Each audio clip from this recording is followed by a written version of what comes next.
If you're a pop culture junkie who loves TV, film, music, comedy, and other really important stuff, then you've come to the right place. Get ready and settle in for Classic Conversations, the best pop culture interviews in the world. That's right, we circled the globe so you don't have to. If you're ready to be the king of the water cooler, then you're ready for Classic Conversations with your host, Jeff Dwoskin. All right, Maurice, thank you so much for that amazing introduction. You get the show going each and every week, and this week was no exception. Welcome, everybody, to episode 294 of Classic Conversations. As always, I am your host, Jeff Dwoskin. Great to have you back for what's sure to be the grooviest episode of all time. We're heading back to the late 60s, early 70s when teen idols ruled the scene. My guest today is Ann Moses, editor of Tiger Beat magazine and author of Meow, My Groovy Life with Tiger Beat's Teen Idols. This episode has stories on top of the stories, and that's coming up in just a few seconds. And in these few seconds, Mina Starziak-Hawk was here last week. Don't miss that episode. We're talking Good Bones. We're talking the Very Brady renovation. So many great stories. Do not miss that episode. But right now, do not miss our deep dive into teen idol culture, courtesy of Ann Moses, Tiger Beat's editor at age 21. We're talking Monkees, Dino Desi Billy, David Cassidy, Bobby Sherman, Michael Gray. You want all the gossip? Well, you've come to the right place because it's coming up right now. All right, everyone. I am so excited to introduce my next guest. She has so many secrets, and we're going to tap into all of them from all of your favorite stars of the 70s and stuff like that. Oh, I'm so excited. Ann Moses is here. She's the author of Meow, My Groovy Life with Tiger Beat's Teen Idols. Welcome to the show. Oh, so good to have you. Thanks for having me, Jeff. So I will say that one of my favorite things to do when I interview people from this era is try and find Tiger Beat headlines. like Michael Gray. I had Michael Gray on. TV's Michael Gray. Shazam! Billy Batson. And so I think there was like a comparison between him and Bobby Sherman. And then it was like, it's always just fun to just find these headlines and then get their reactions to them. Yes, it was a genre unique to the time. So fun. So let me ask you an important question from October 1970. Why does Barry Williams date fans? Why does he? Oh, you're putting me on the spot. If you're going to quote articles, that's like, there's too many. Oh, no, I just found some fun headlines. That's all. You know, as I put up things on Facebook and Instagram, it kind of blows my mind. Tiger Beat is so fun. And the fun thing of it is the headlines. You know, it's just I know in the book, you talk about how that's the whole salacious, fun way to kind of tweak and bring people in. Oh, you know what? Before we start, can you just lay the groundwork? Tell everyone what Tiger Beat is. And then, because we're going to be just diving in left and right and sharing stories. So, okay. Yeah. Well, Tiger Beat, their inaugural issue was September 1965. And the publisher and editorial director and feature editor had all been with Teen Magazine. Chuck Lawfer had been the publisher at Teen Magazine. And that summer of 65, he had produced, he saw all the things that were happening with the Beatles. And Teen Magazine, they had a small entertainment section, but it was predominantly girl models and how to beat acne, whatever. So it was more like Teen Vogue or something than a fan magazine. So he had seen what was going on with the Beatles. And he put out a one-shot magazine. I have no idea how many copies, but it was all Beatles, the whole magazine. And it sold out immediately, whatever he had produced. So that, of course, sparked the idea that, man, this is a good market to get into. So basically, they left Teen Magazine and started up Tiger Beat. And many people have asked me, how did Tiger Beat get its name? And I had no idea. And so I contacted Lottie, who was one of the original three that got the magazine going. And she just said, I have no idea why. She said, it's what Chuck wanted. And he wouldn't even talk about it. He wouldn't talk about other ideas, or that's what he wanted. And, unfortunately, I wish I'd gone to him back in the day and said, well, why did you choose Tiger Beat? I don't have an answer. The name really stuck. It's a great name. Sometimes it is, right? It's just. I know. It's funny because I started kind of going down a little bit of rabbit hole on Pinterest and stuff and finding all these covers from, because it was one of the things that's so iconic about it, just the way you guys did the covers with the headshots and kind of like collagey. But I started thinking it was like the popularity of it. I mean, because it was huge. It's almost like the 1970s version of what would be social media today. It was the only way to connect on the level that you guys were connecting your fans and readers with these teen idols of the day. Absolutely. I mean, daily I get people who say, I saved up my babysitting money, or, however they earn money, and they would go down on the day it went on sale. And I mean, subscriptions were only, I think, $4 a year, but when they started out, but $4 would almost buy you a 33 RPM album at the time. So I don't know, but it just grew and grew and grew. And it was our link to them and vice versa. It's funny because it probably was almost too successful, right? Because a lot of these folks just couldn't go anywhere. Well, if you talk to Donny Osmond, he would, for a number of years, he was so bitter about Tiger Beat and the fact that he was branded as a teen idol and couldn't work in any other way, shape, or form. But he's come back around since he's filling the arenas at Harrah's and in Las Vegas. A friend of mine was talking with Marie Osmond. Of course, they had their show together for years and years in Vegas a few years back. And she says, everybody brings Tiger Beat for them to sign. And then it's not being published, anymore. And so it was just, in my mind, it was really the best magazine. Even though 16 magazine sold more, we were the magazine that was in Hollywood. So we were constantly going out to the Monkey set, going out to Here Come the Bride set to see Bobby Sherman, going out to the Partridge Family set. We really felt like we had that kind of intimate relationship with these different stars and the ones just coming up. And we literally, we had the ability, once our publisher, Chuck, had seen how he contracted for certain monthly columns written by the Monkees. Basically, they were written by me or by staff, but they were always based on a real interview I had done. And so maybe we'd take a one-sentence answer to an interview question and turn it into discuss that subject in, 6 paragraphs. But it's like we were providing the real deal. Along with the made-up stories about, the girl that I marry or whatever like that. We were journalists. Certainly at the time, we weren't viewed that way. But I think today, what I didn't realize at the time was that there were so many boys reading Tiger Beat, and we were never aware of that.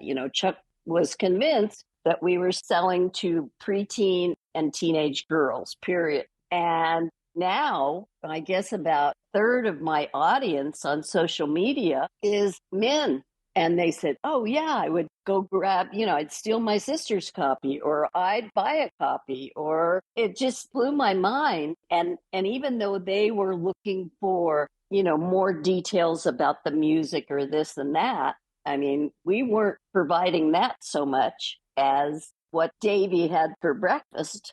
But it's like we were putting out the real deal. And I was very proud of that. That's what I'm saying. Like Davy for breakfast, that's Instagram in the early days, right? Here's what I ate. Or not even now, here's what I ate, right? It's like, Yeah, exactly. Exactly. So it was really right for the time, because prior to that, there had been movie magazines, but there weren't very many magazines aimed at teenagers and pre-teenagers. Because, when Donnie became popular, I'm talking 7, 8, 9 year olds read Tiger Beat. right, because they looked up to him and like that was who he wanted to be. And That was their first love at 9 years old or whatever. And those are right, so they're in love. I'm not ashamed to admit my first crush, Marie Osmond from the Donnie and Marie show. yes. Loved Marie. And look at her today. I put up a post the other day and it was from it was from talking with her.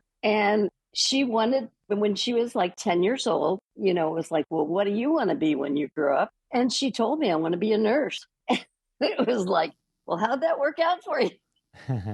Because, she became a superstar. So it just tickles me to find out that so many people, the memories of those days were so clear in their minds. And before there was the internet and all that, I never dreamed anybody cared, gave a hoot. It was like, but I come to find out, it's like, oh, thank you for taking me back to when I was 12 years old, or thank you for writing about those days when my first love was, Mickey Dolenz or whatever. It just, certainly I couldn't have guessed that my work from the 60s and 70s would be so appreciated. It's just mind-blowing. And it continues, when people respond to things that I put up from Tiger Beat, kind of astounds me too when I go back through and read in detail. I wrote the Meow column when Lottie stopped writing it. So I think it was in like March of 67, I began writing the Meow column. And that was kind of the last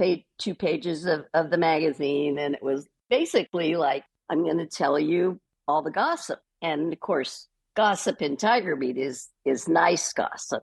It's not nasty gossip or anything like that. And I was just astounded at some of the things that I put in there that I totally weren't in my mind. I posted one the other day and it was, I went over to Mark Lindsay's house for breakfast. And he asked me if I wanted him to play Paul Revere and the Raiders' new single. And I said, yeah, that'd be great. And so while we're eating breakfast, he plays this song and I go, well, why is there that beeping sound in the background? And turns out he said, oh, we put that in. It's Morse code for something or other. I can't remember the punchline, but all kinds of people responded and said, I've always wondered what that noise was on that record. And there I was with the answer. It's constantly amazes me the way that everybody appreciates those times. And they were gentler times, they were kinder times, and they were much more innocent times. Because even though I toured with several of the groups of the day, there was no cocaine, there was no heroin. Yeah, they smoked pot, big deal. It was just like, it wasn't what the acid rockers would turn into. They're, tearing apart hotel rooms, et cetera, and getting hooked on heroin for, half of their life. It was crazy, but it was still innocent in those days. Timothy Leary was telling us to drop in and anyway, he was, he was pushing his LSD.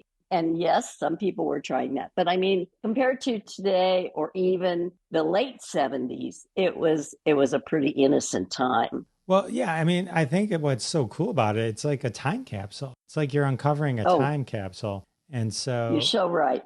Did anyone ever get upset? Or did they just understand that? Because at some point, I'm sure Tiger Beat just became part of the machine that the industry used to help promote, push, and propel someone to fame and stardom. So are they fine with like the spins you take with the headline? Did anyone ever get upset with something you guys wrote? Well, it's funny because no, I would say 99% of the time, no. They got it because we were writing about 19-year-old young men and 21-year-old men And they understood it was part of the whole package. I remember one time I took a copy of Monkey Spectacular out to the monkey set, and Peter was looking at it and he said, well, this interview that you did with me, you misspelled, is it Dow? I think it's Dow, but it's spelled what, Tao? Anyway, I misspelled that word and it was like, got it. I won't misspell it again. That's great. And of course, he wasn't doing it in a mean way in the slightest. It was just, it was kind of like a courtesy. Hey, it's almost like I found a typo. But that was the extent to anybody ever caring about what we wrote in the headline. I mean, because they weren't offensive. Sorry to interrupt. I needed to take this moment to point out a couple other typos to Anne. I'm kidding. I do want to thank all of you for your support of the sponsors. When you support the sponsors, you're supporting us here at Classic Conversations, and that's how we keep the lights on. And now back to my conversation with Ann Moses. How did people react when their time was over? You know what I mean? Like the Monkees were huge, right? For 2 years, put Tiger Beat on the map. You mentioned in the book, and then, but then the time of the Monkees ended. Did people kind of because this has been a drug too to them, such a boost in their popularity and all that kind of stuff, and then just on the Bobby Sherman or whatever.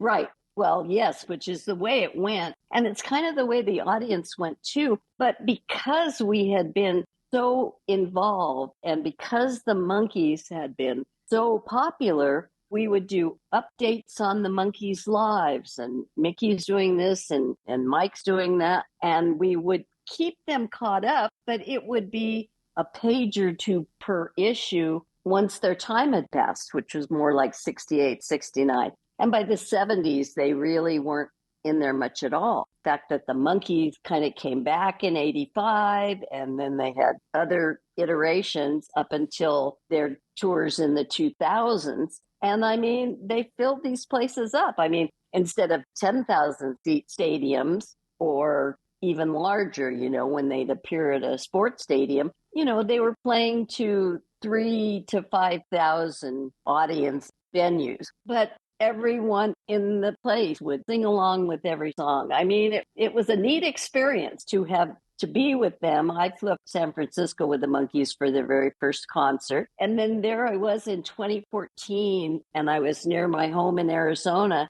and they were appearing, and I had a reunion with Peter, and it was like no time had passed. And yet, you ask about, well, what did they do when they weren't idols anymore? And that story is as varied as each of the individual idols. But Peter, for example, he taught school for a while, private school, and he taught music. But he also got very messed up in his life with drugs and I don't know if it was alcohol too. And so in 2014, I reminded him at our reunion, I said, do you remember when you just would try so hard to get me to try LSD? You'd say, I'll be there. I'll take care of you. You don't have to work. And, I'd say, oh, I'm afraid I'll have a bad trip.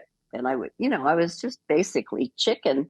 And I said, do you remember that? And he said, well, I do. But he said, I'm also here to tell you, you didn't miss a thing. And, he was sober last 15 years of his life or something like that. And so to see that perspective all those years later, of course, I never thought I'd see any of them again. So these things are they're really something else. And then, the Osmonds had their struggles. They were a huge hit. They were traveling around the world, but then they fell on hard times. And they've kind of picked themselves up and all accomplished things on their own. And I think they performed for quite a few years in Branson. Now, David Cassidy, he wanted to lose the teen idol label more than anybody. But he was also the one that was so alone. He was a kid when he started with the Partridge Family, and he was taken advantage of so horribly. Not only merchandising, which he got nothing of, but that was true of the Monkees too, because then nobody knew you could make these deals where they got paid something. I mean, you think of endorsements and products now. I mean, the stars are producing those themselves. There's nobody else getting a piece of their pie. And back then it was the studio. They were getting all the toy money and the lunchbox money. And of course, Tiger Beat would contract with them. We contracted with the Partridge Family producers to produce Tiger Beat's Partridge Family magazine and Tiger Beat's official Monkey Spectacular. It's like, I have no idea what those contracts cost because I just wasn't involved in that end. But it's like everybody got a piece of them except them. So when it was over, like David Cassidy just really wanted to lose that teen idol thing and be perceived as a good musician and a really good singer and all that. And he wanted to be an actor because he idolized his father. And it turned out he wasn't that successful at anything else. And then when, we went back to touring later on, the fans were still there. And I hope it was fulfilling for him because it's like he still had all this love going on and it really wasn't enough for him. And of course, he died of alcoholism. So it's rough. You were talking about Michael Gray, though. Michael Gray, he went on, but when he stopped appearing in things, I don't know if it was after Shazam or whatever, he just worked with his wife at a floral store in Beverly Hills for the next 30 or some years. Then they moved to Northern California. Now they're back in Hollywood. He's doing Comic-Cons and just, having a blast. But it's kind of, the cards are stacked against them to have a normal or productive life in some other way. Bobby Sherman became an EMT, and then he was the EMT, the main teacher of the Los Angeles Police Department's EMT unit. And who would have thought of that? Some people figured out a way to go forward in their life. And it's got to be hard because you're thrust into this life. Yes. And if you're like a David Cassidy, like you were saying, where you had a different path in mind, and now, it seemed back then now it seems you can get around things. Oh, yeah. Robert Downey Jr. can be Iron Man and then go on and do something else. People can accept that. Yes. Or Justin Timberlake, look at him. He was in a boy band, basically a teen idol also. And then he got into movies and on and on and on. Certainly, I think people are more aware today. Back then, it was just so easy for the managers to steal your money. The Monkees, they were all broke except Mike, who had inherited a good chunk of money from his mother, who invented liquid paper. One of the greatest stories ever. Oh, isn't it though? And then the others, they learned how to kind of just make a living, I would say, and take care of their families and so on. But it's really harder for some of the other ones. And one of the things that blew my mind when I was reading your book.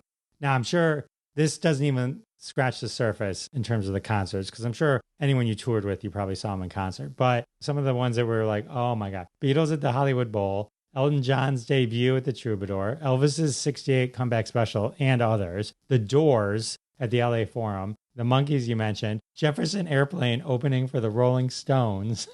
Oh, yeah. And then standing under the stage when the Stones finally went on, and the stage was like 6 feet tall. I'm 5'2", and I had my camera, and the police was keeping the audience probably 5 or 10 feet back. They were blocked off with a barricade. And there I stood basically all by myself taking these pictures in July 1966 of the Stones. And there's some great pictures. They're not perfect photography wise, but some of the shots I got were just incredible. And to think about that now, I could no more afford to go to a Rolling Stones concert. Well, I suppose I could if I gave up our annual trip to Italy, but that's what it would take to go to a Rolling Stones concert in this day and age. I also wrote for the New Musical Express, which is a pop music newspaper in the UK. And I wrote in one, because I wrote a weekly column for them called Hollywood Calling. And I wrote one time, I said, the Stones didn't sell out the arena in Los Angeles. Maybe it was because the tickets were, $7. I know what you mean. I looked at Billy Joel tickets in Madison Square. They were like $1,500 a piece. Who can afford this stuff unless you're a rich person? I don't know. And Taylor Swift, forget about it. You know?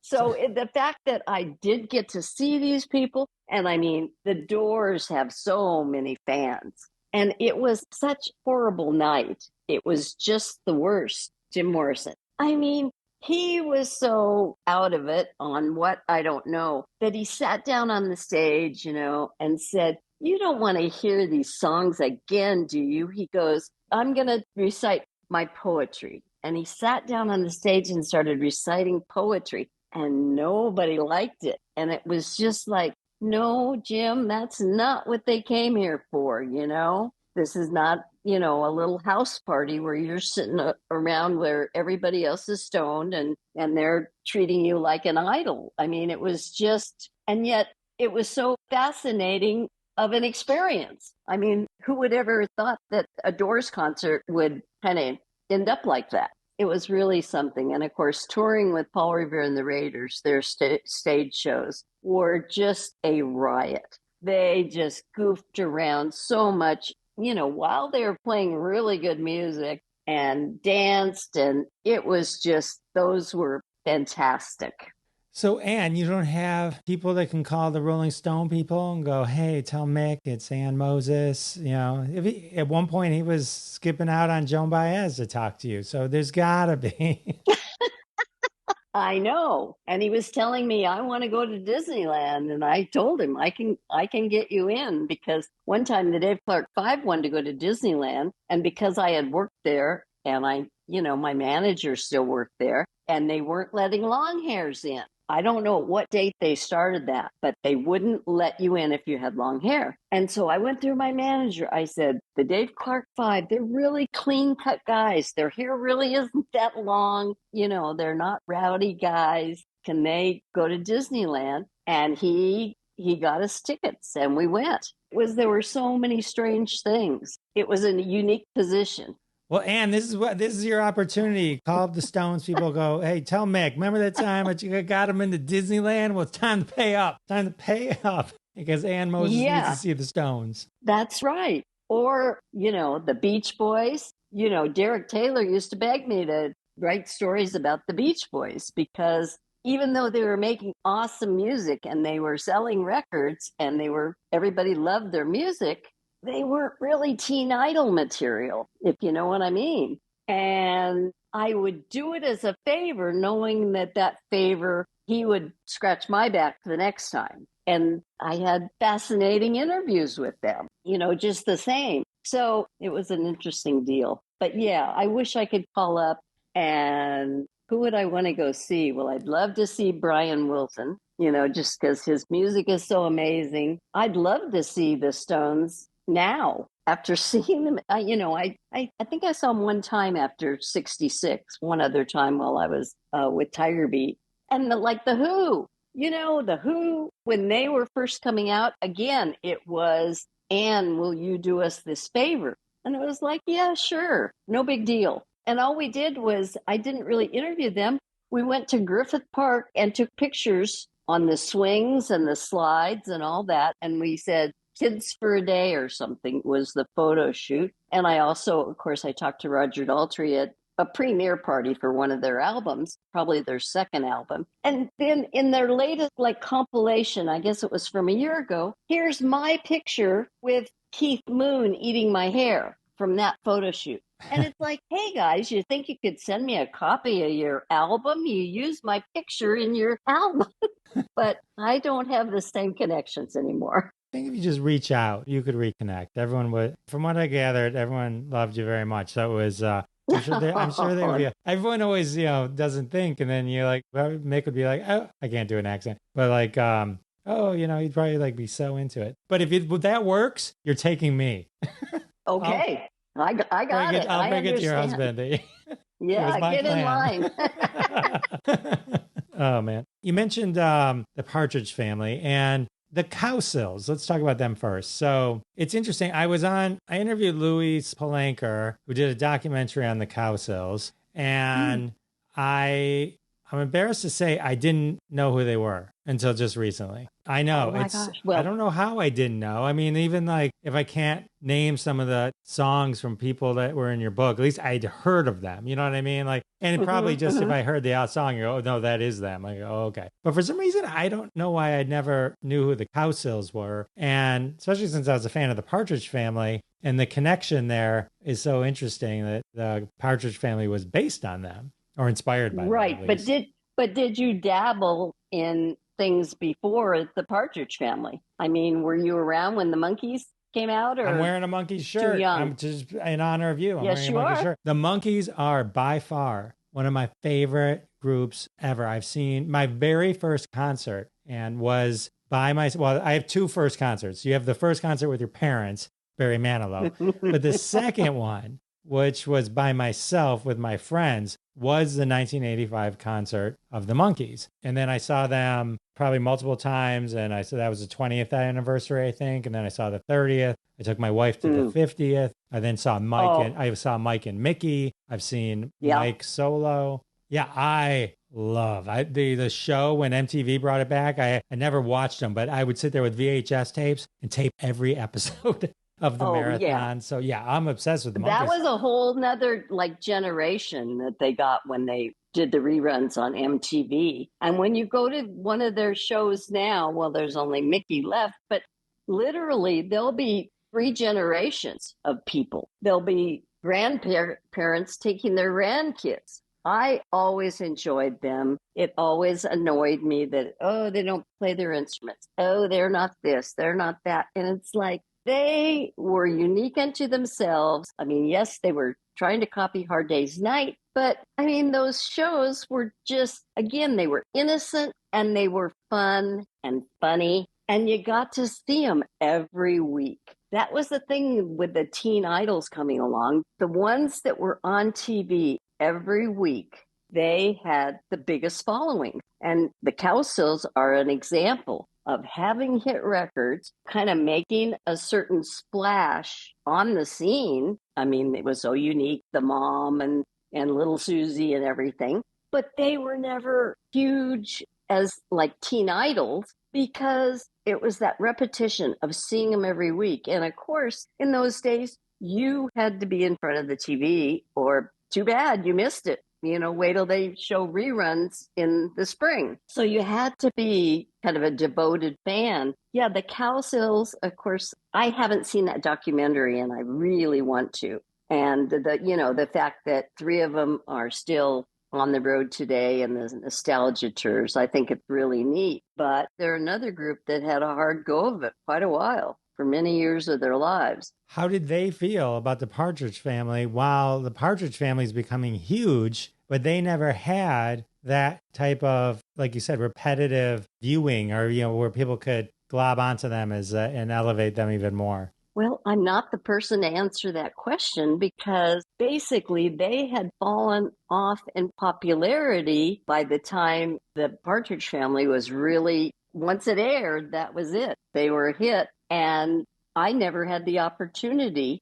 to pose that question to them, and we were aware of that at the time, that it was based on the Capsules. And also it's like, the producers first posed it to the Capsules and their manager. But the father, who was the manager, he insisted that the lead in the show be his wife, the Capsules mom. They called her Mini Mom because she was real short. There was no way the TV producers were going to go for that. Shirley Jones proved, she was the right casting choice. I'm just curious. All right.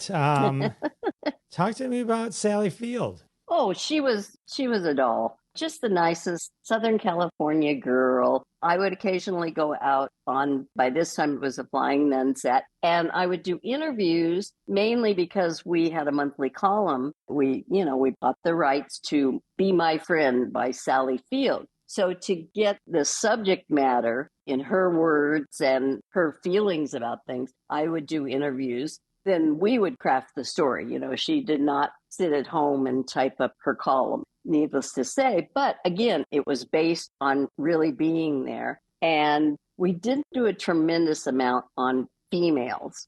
but she was just so nice. And I felt a personal connection because her first husband was a fraternity brother of my brother's about the time he was getting married. So it was that connection there. But, she was just always just very unstarlight. She was one of your down to earth, just nice people. I mean, I have the impression that she continued that way her whole life. I loved her autobiography.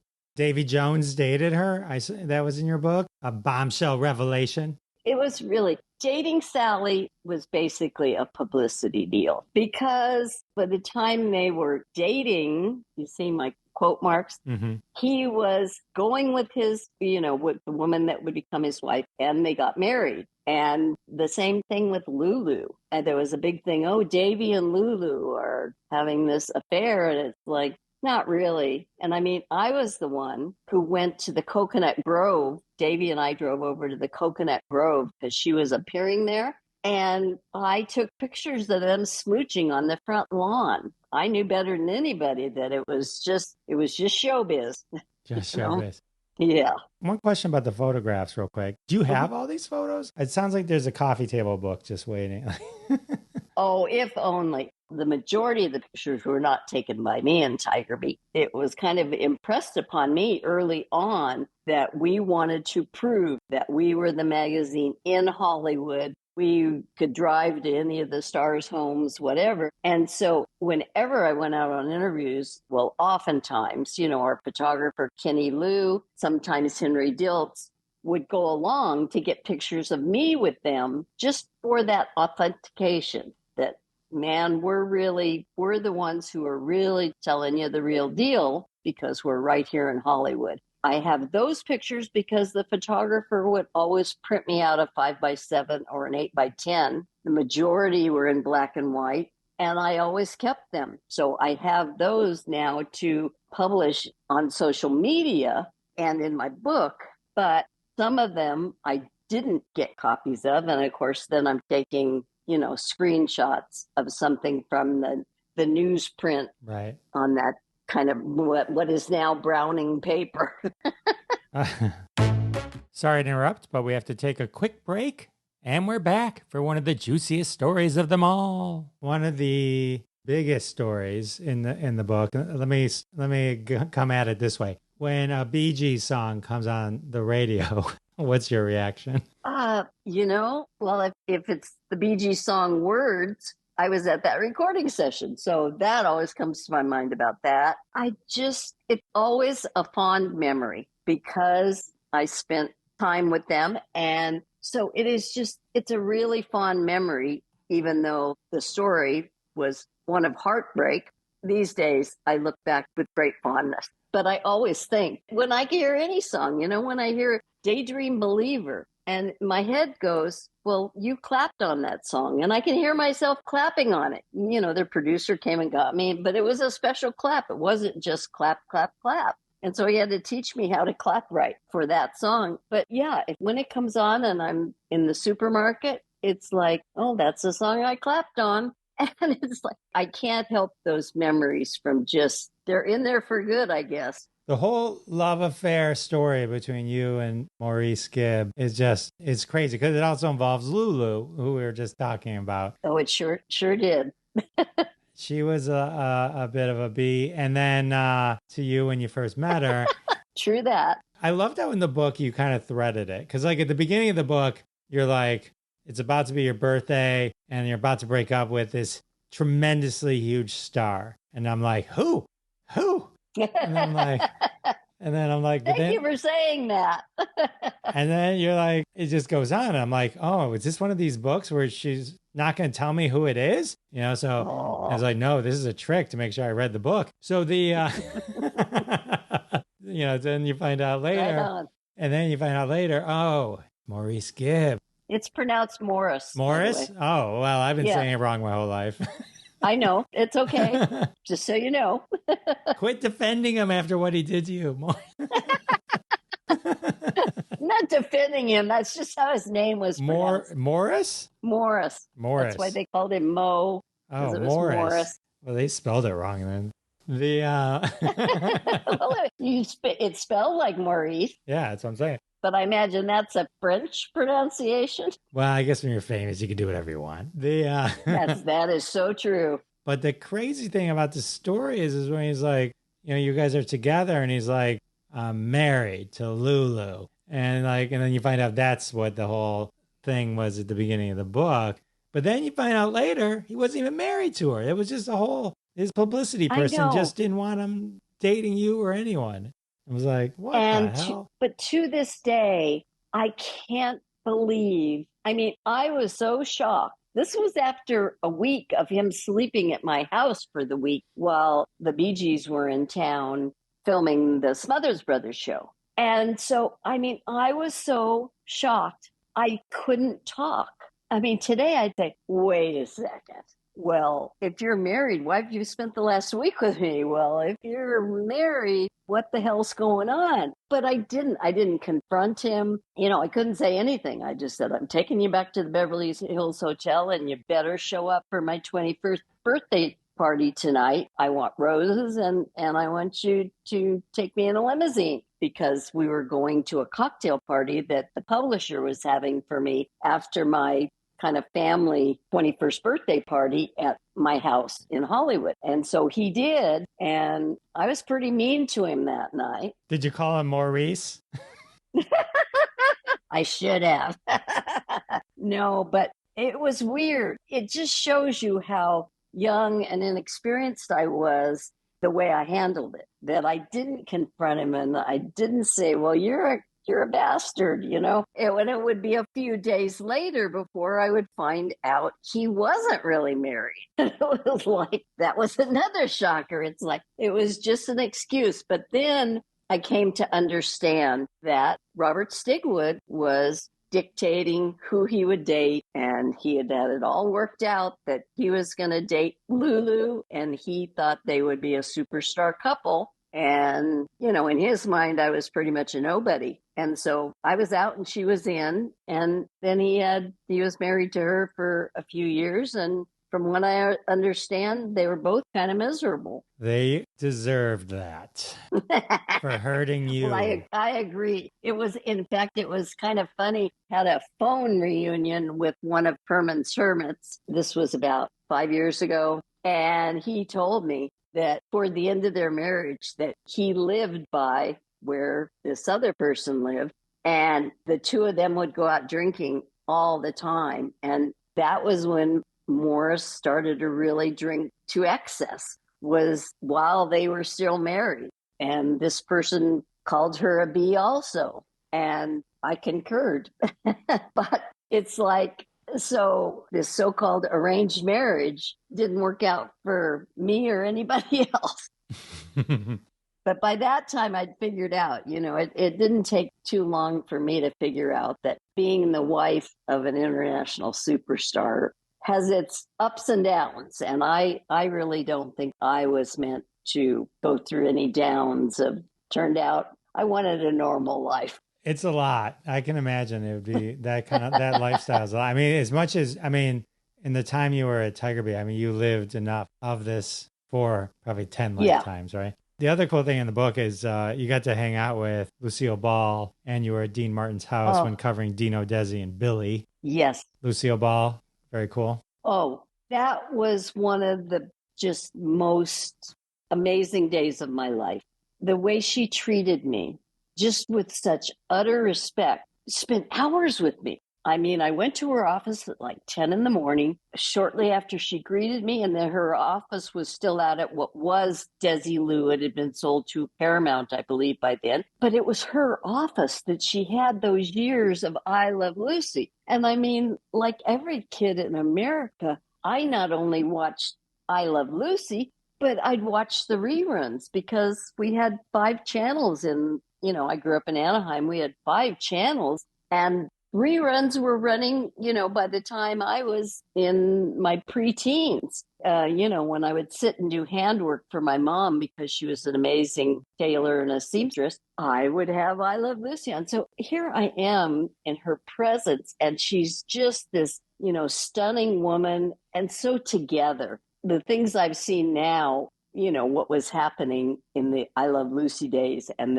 the huge part she played in it. It was such an honor to be there. And then the thing that just shocked me so much was after we'd been talking for like 2 hours, and of course I was taping everything. And don't even ask, I didn't save any of these tapes. Oh my God. I'd tape over them to save money. And. I know. Tell me about it. And I didn't get a picture with her, which breaks my heart. But she said, "Oh, would you like to have lunch with me?" And I said, "Oh, that'd be wonderful," And then her chef brings in this fabulous, it was a chopped salad, but nobody had ever seen a chopped salad at that time. And it was outstanding. And when we sat down to lunch, it was in her office and there was a nice dining table with a white tablecloth and the whole thing. And we sat down and she said, "Okay, no more questions until after lunch. I want to hear about you." And I mean, you could have knocked me over at that point. It was like, oh my God, Lucille Ball is asking me to tell her about my life. And I told her about living in Anaheim and being there when they built Disneyland and how I got to work at Disneyland as a teenager. And I mean, her eyes would get big, like, wow. And I'm just going, no, Lucille Ball, are you really impressed? It was almost too much for me. She was just, that was just one of the absolute highlights of my time with Tiger Beat. I was very fortunate to get to spend that time with her. And then it surprised me, too, when I was over at Dino's house and the guys, we were going to do an interview and shoot pictures. But before Dino could come downstairs, Dino Sr. walked into the bar where they had me waiting. And he said, "Would you like a drink?" And so I said, "Yeah, Coke will be fine." And my Coke is even in one of the pictures, so it helped me remember that whole thing. But to have Dean Martin asking you if you'd like a drink. And I mean, that's all he said. He said, "Can I get you a drink?" And your stories have stories. I mean, it's just like, it's incredible. It's incredible. Just to see people when they were so at ease and not on stage. Those were some of the absolute best moments, the Lucille Ball and just some of the other times, when I'd be in Davey's home and he'd just be so relaxed and we'd joke and laugh and, do what we needed to do, whether it was an interview or a photo session or whatever it was. It gave me a different perspective. And I'm sure it helped what I wrote in the long run. It's hard to realize that at the time, but I don't have regrets because they're a waste of time. But it was like, well, why didn't I do this? Why didn't I save that jewel? I mean, when I was first, the Monkees were popular, and that's kind of when Buffalo Springfield was getting started. And Neil Young was about a part of Buffalo Springfield. So I went down to their house in Malibu. So I took pictures in the house, and they're not great because I didn't have a spot meter yet. So the pictures of their faces are dark because it's bright light coming in from the beach. But I took a picture of Neil Young with his Rolls Royce. And lo and behold, some website is selling that for like $35 frame. And it's like, how did they get that? It's like after I did a story on Buffalo Springfield and Tiger Beat, he wrote me a thank you note, and it was on like yellow legal paper. And he wrote, "Thank you. It was so great, blah, blah, blah." And then as if he were writing a song, he wrote, "Now this is the bridge." And he drew a picture of a bridge. And I had it for so many years. I would look, I would get in the box every 5 years or whatever. And now I can't find it. And I can't believe I would let that go. So little things like that, it was like, well, if I knew then what I know now, well, I would have had a storage garage full of goodies. But that's the problem with life. We never know now what we should have known we then. We never know now, do we? Or know then what we should have, whatever. And no one would have believed you if they told you in 67 or 68 that someday everybody could look at these pictures anytime they wanted. I know, it's crazy. It is. You got some great Elvis stories too, just being at this the comeback concert and Yes. Have you seen the documentary on the making of the comeback special? I haven't, but I did see the Elvis movie that came out. Well, it's on Paramount Plus. It's so amazing because it's Steve Bender, who is the producer. And I learned so many things from it because, yes, I was in the audience. Yes, I was at the taping where he had the leather suit. And then I was chosen to sit down on the stage. Oh, my gosh. My first revelation after that awesome experience, because 2 rows of people sitting around this little 10-foot by 10-foot stage.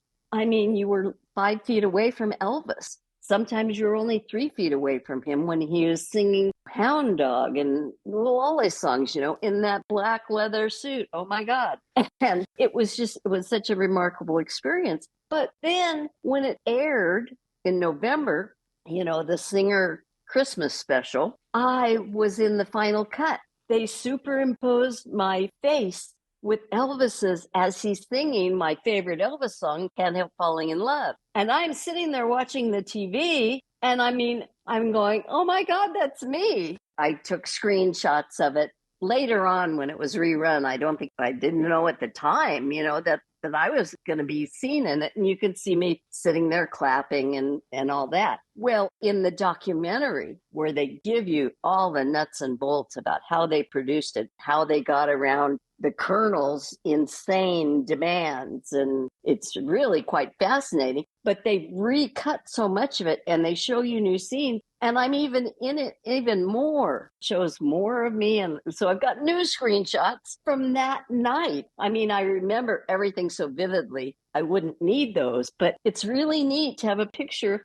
of yourself when you were, 21 years old. Yeah, I was 21. And a moving picture, let alone a still shot. I have a lot of still shots with all these celebs, but oh man, I was really, really fortunate to be at that. It was something else. And then on the 50th anniversary, I was invited to Graceland as a guest speaker. And not only was Steve Bender there to celebrate the 50th anniversary, and they showed it in the Elvis Presley Theater, but they had, when he was singing with the gospel choir, which is, one of the segments, the Memphis Gospel Choir was in there live singing along to it at Graceland. So I had another just unique, wonderful experience at the 50th anniversary. It's like, that's awesome. That's amazing. And like I said, your stories have stories of stories. You are fascinating. I could pick any one of these to be jealous of. It's just an incredible life. And there's tons for everyone listening. You can go to annmoses.com. You can buy, I think you can get an autographed copy there as well. Yes, that is correct. Also available at amazon.com. The name of the book is Maurice, My Groovy... No, I was just kidding. Meow. Meow, My Groovy Life with Tiger Beat's Teen Idols. And there's tons more stories in the book. Oh, And this is amazing. Jeff, you are awesome. Thank you. So fun. Good. Whenever you want to do it again, just give me a jingle. All right. How amazing was Ann Moses? Tiger Beat is a constant thread through a lot of my interviews. So it was so fun to talk to Ann. Definitely check out Ann's book, Meow, My Groovy Life with Teen Beats, Teen Idols. Tons of more great stories. We dove into a lot with the Monkees and Elvis and David Cassidy, the Cowsills. So many more great stories await you. Links in the show notes. Well, with the interview over, that can only mean one thing. I know, another episode has come to an end. I can't believe it either. One more huge thank you to Ann Moses for hanging with me, sharing so many great stories. And of course, a huge thank you to all of you for coming back week after week. It means the world to me. And I'll see you next time. Thanks so much for listening to this episode of Classic Conversations. If you like what you heard, don't be shy and give us a follow on your favorite podcast app. Also, why not go ahead and tell all your friends about the show? You strike us as the kind of person that people listen to. Thanks in advance for spreading the word, and we'll catch you next time on Classic Conversations.